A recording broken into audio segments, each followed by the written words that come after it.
Assalamualaikum warahmatullahi wabarakatuh.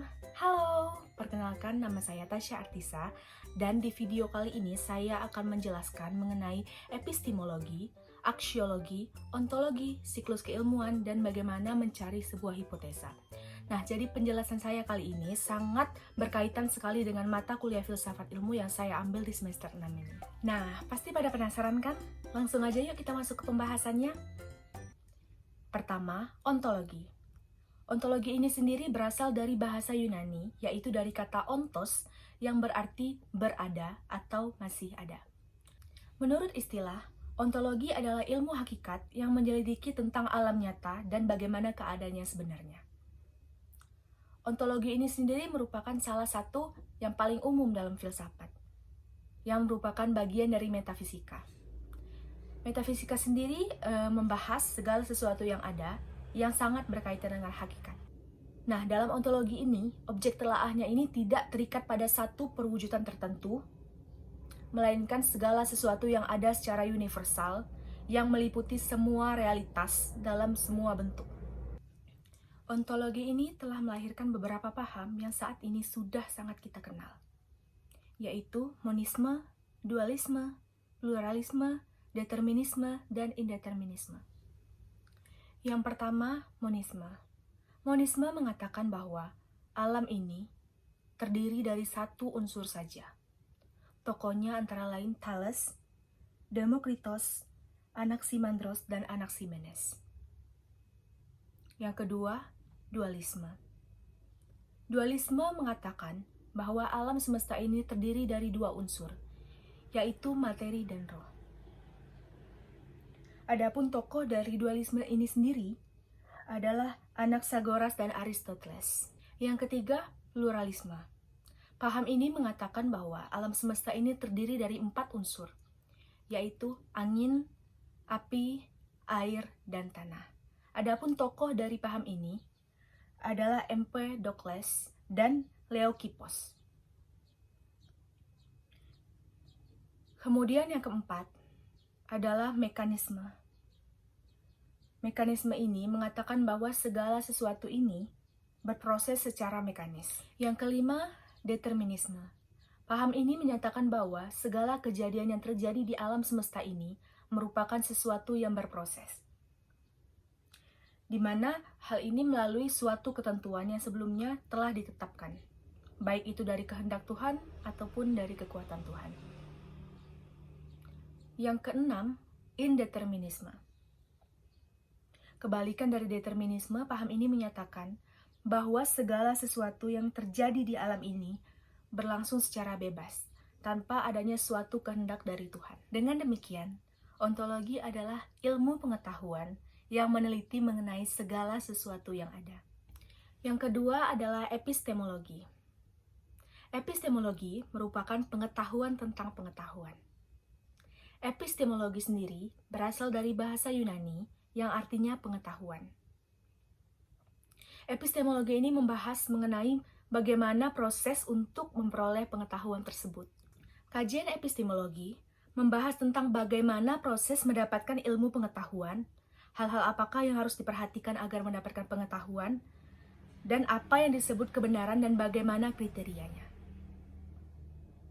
Adapun dalam epistemologi ini, objeknya adalah mempertanyakan bagaimana sesuatu itu datang, bagaimana kita mengetahuinya, bagaimana kita membedakan antara satu dengan yang lainnya, yang berkenaan dengan situasi dan kondisi mengenai suatu hal.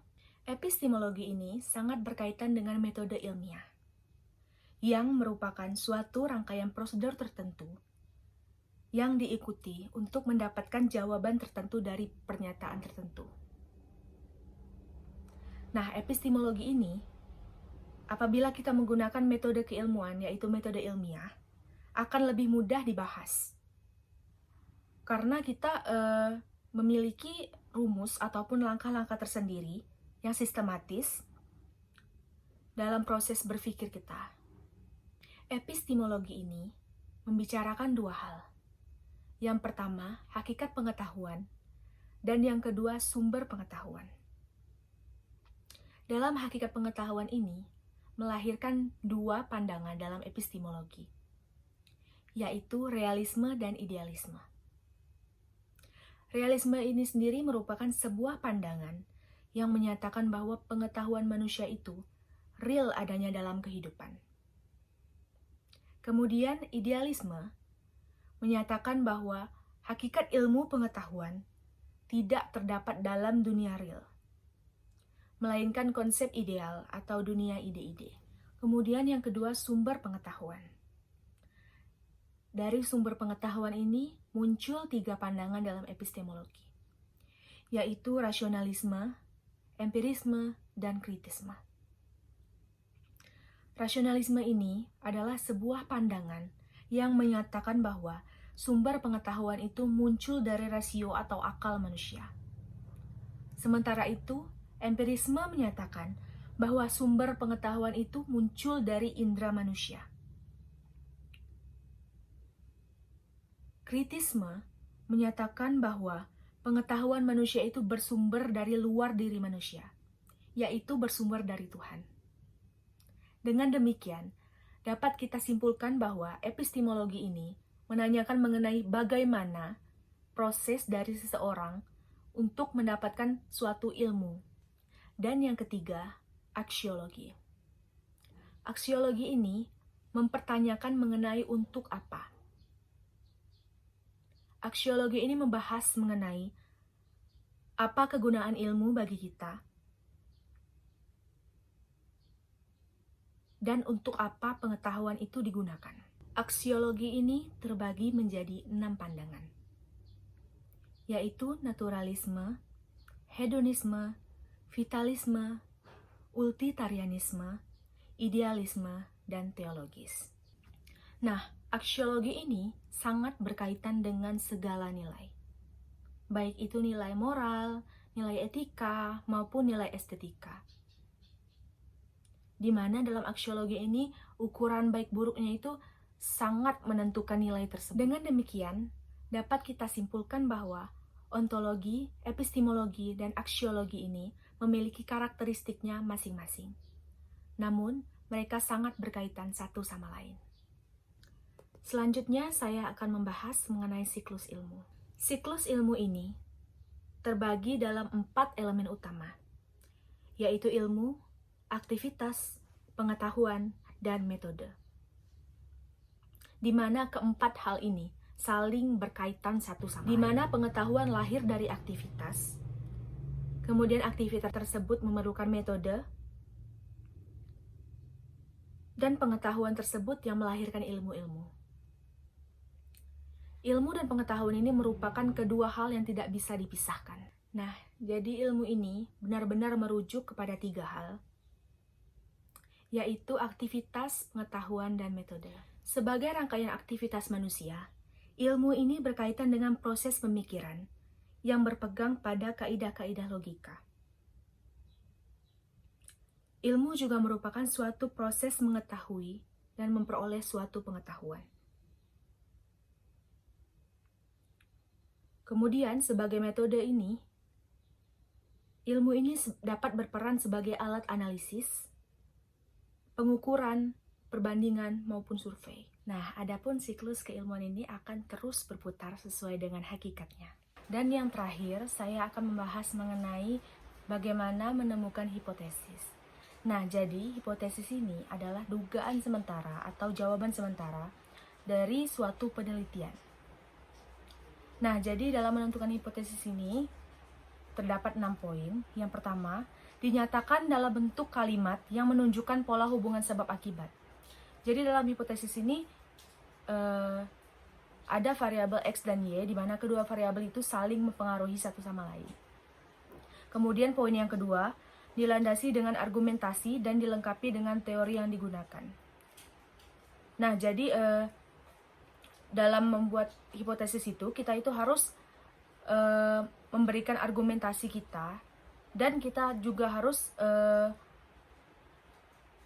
mengkaitkannya dengan teori yang relevan dari fenomena apa atau dari kasus apa yang kita teliti.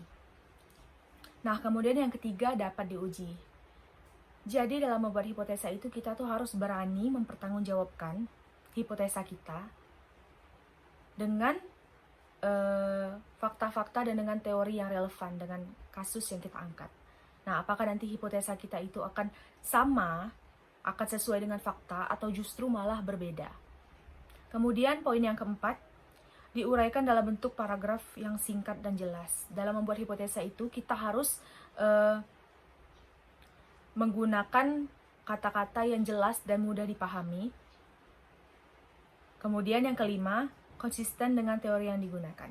Dalam membuat hipotesa itu, kita harus mengacu pada sebuah teori yang menjadi landasan utama kita dalam menganalisa sebuah kasus atau sebuah fenomena. Poin yang terakhir, yaitu poin yang keenam, adalah argumentasinya berbentuk rasional dan dapat dipertanggungjawabkan secara ilmiah. Nah, jadi hipotesa kita ini harus bisa kita pertanggungjawabkan, dan argumen kita itu harus benar-benar logis sesuai dengan fenomena yang kita angkat.